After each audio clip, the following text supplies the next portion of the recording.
The Whispers. My name is Kevin. I am a nurse for a home care assistant. I live with elderly patients near death who need 24-hour care.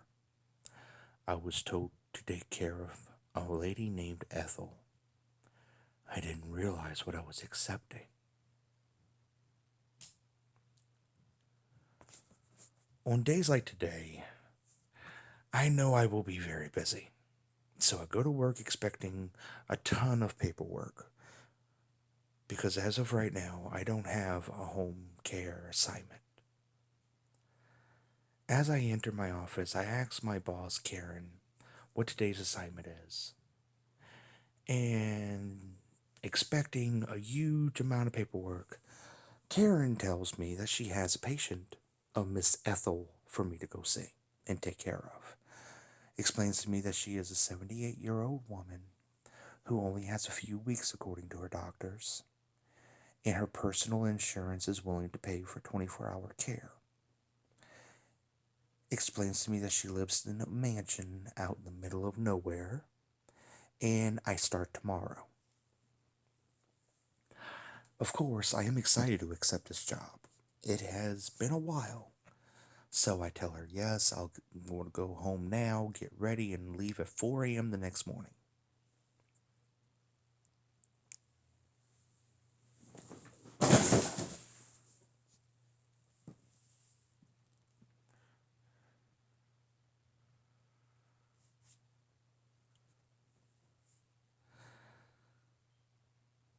As I arrive home, I start getting ready. I pack my bags, I take a shower, I have dinner, and I decide to go ahead and go to bed early since I plan on getting up at 4 a.m. and leaving for 5. As I lay down in bed that night, I realize that I am going to be living in a mansion for the next few weeks, and I get even more excited.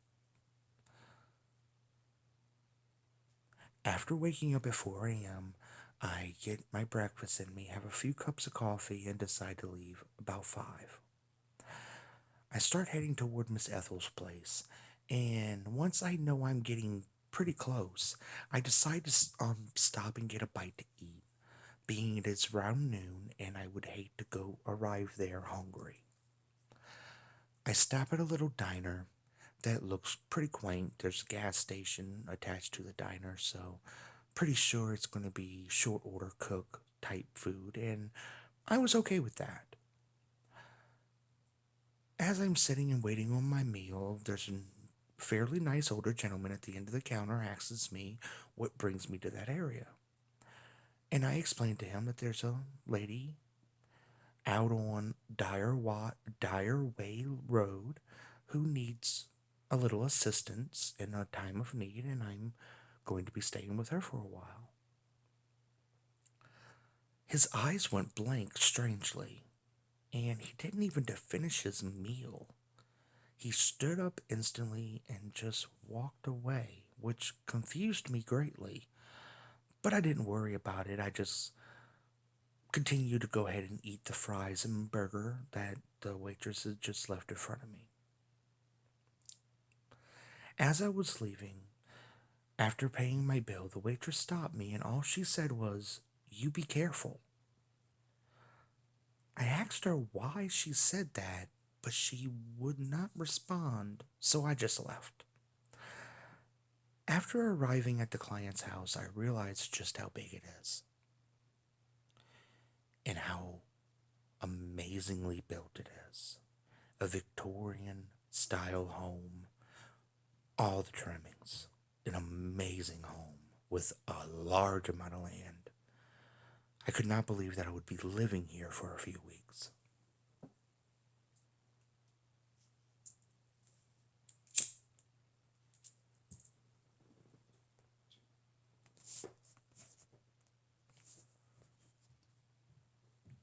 I approached the front door, which was a huge double door, and I proceed to knock.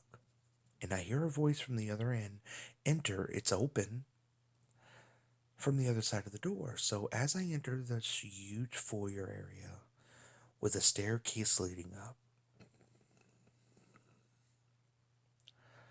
I hear someone say, I am in the sitting area. I enter the room I hear the voice from to see a huge fireplace and Miss Ethel sitting in her wheelchair. And she proceeds to thank me for staying with her and says her own kids wouldn't take the time to take care of her. And she asked me to sit and speak with her, so I did.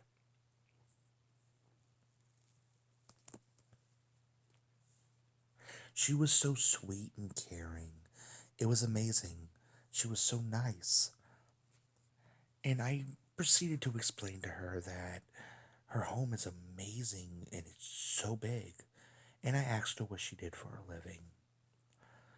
She explained that the house had been in her family for over 100 years, and she grew up in it, her kids grew up in it, even her poorly departed husband passed away in it.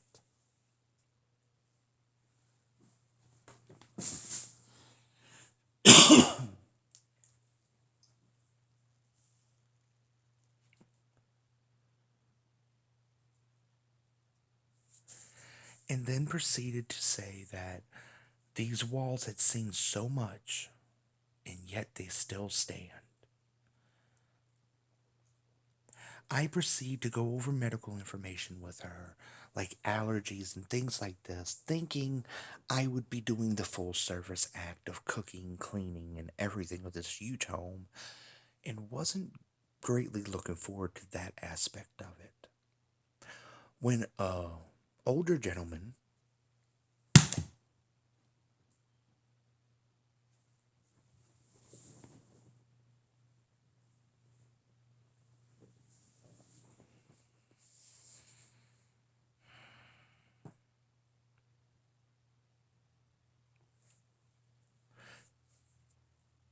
enters the room and states that dinner is ready.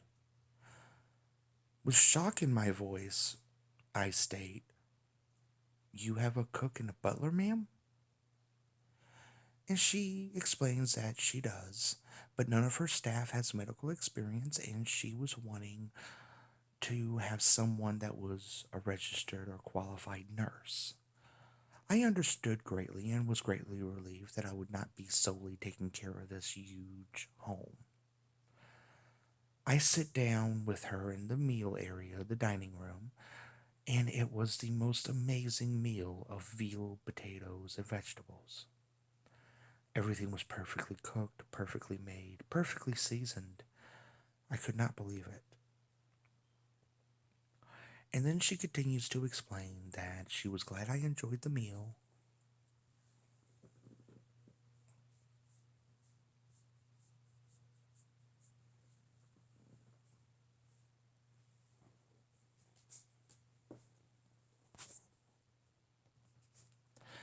She continued to explain that she was happy I enjoyed the meal and that I have the ability to request help from the staff, same as she did, and that I could spend the rest of my day touring her home and the surrounding property.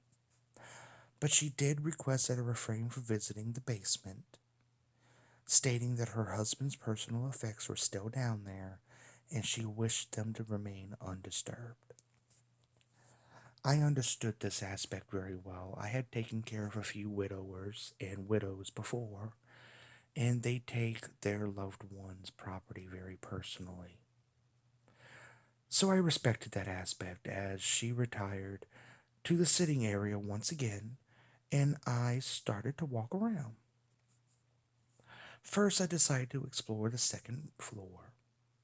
I see photos and statues that look so much older than she said the house was, and I'm admiring a painting as I hear a soft voice behind me, not able to understand what it's saying. But when I turned around, nothing was there.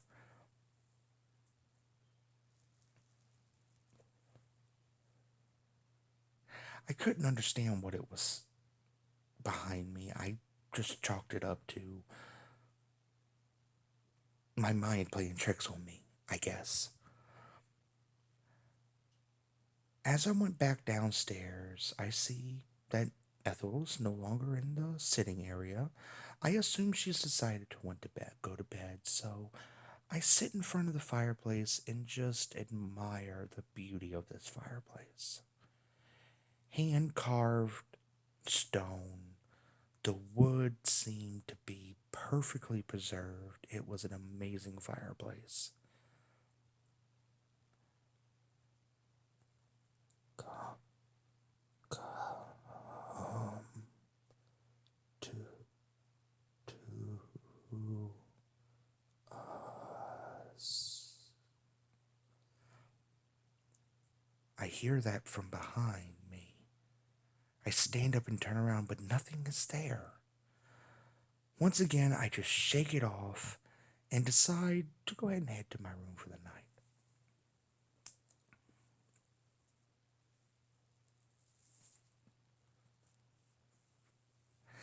As I am walking up the stairs, I hear, "Oh, your." Before I turn to see nothing yet again. I am starting to freak out at this point. I decide to go back downstairs and look around and try to find out who's playing a freaking joke on me. Then I hear once again from behind me, "Basement."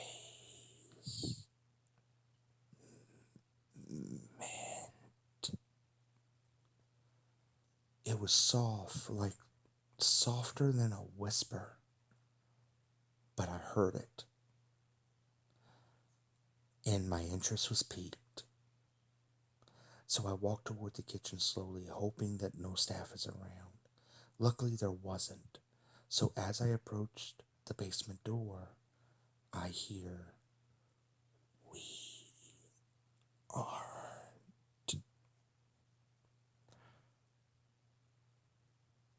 I heard the first part of what they were saying. The rest were just like unlegible, unhearable. So I reached out for the handle, noticing it was locked, and I was fairly disappointed at this point.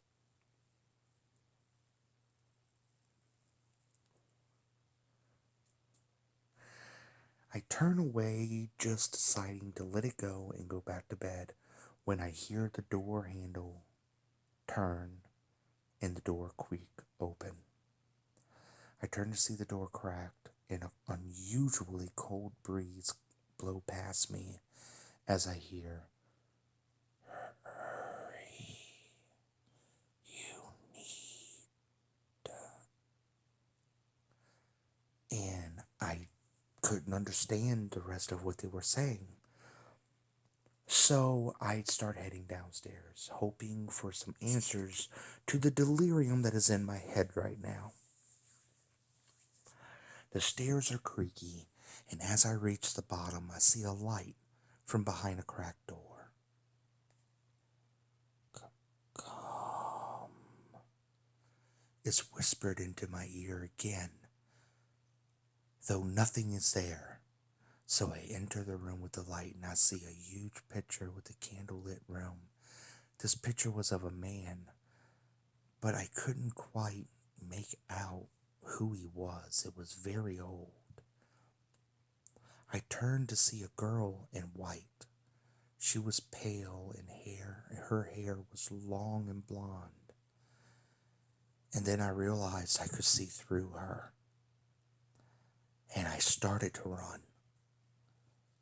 "No. Don't," she whispers as I run past her and storm up the basement stairs, and then slam the door behind me. I stop for a breather before I hear, "Stop. I." And then I start running again, fully panicked, breathing heavy, unable to think straight. All I know is I need to get to Ethel, and I start running toward her room. As I'm running up the stairs to go to Ethel's room, I hear, "I am not the..." And then I reach Ethel's room. I enter and slam the door behind me. And Ethel sits straight up in bed and asks me what is wrong. I sit beside her, shaken and obviously scared. And I tell her, "Ma'am, I'm sorry. I went to the basement. There was these whispers that guided me there. They kept telling me to go to the basement, so I went. When I was down there, I saw a girl in white, and I ran straight here after that.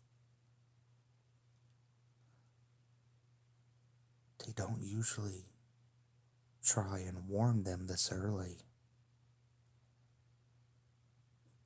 I hear a voice that sounds like Ethel's say that before I realize I can't move.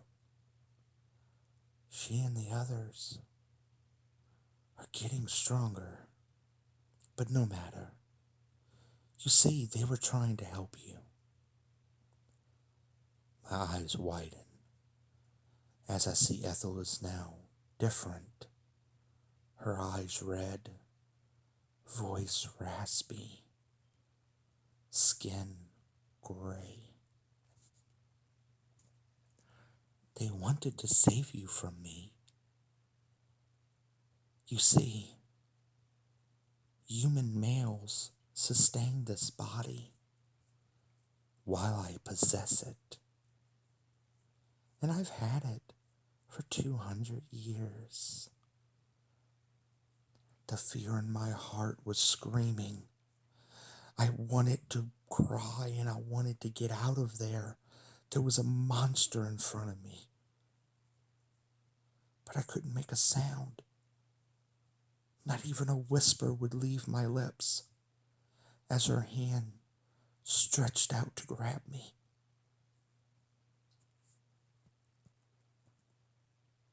"Yes, this is Karen. That nurse you were supposed to send over never arrived. I am very disappointed." "I will send another ASAP, ma'am. Do not worry." I guess he should have feared what was in the flesh more than what was spiritual.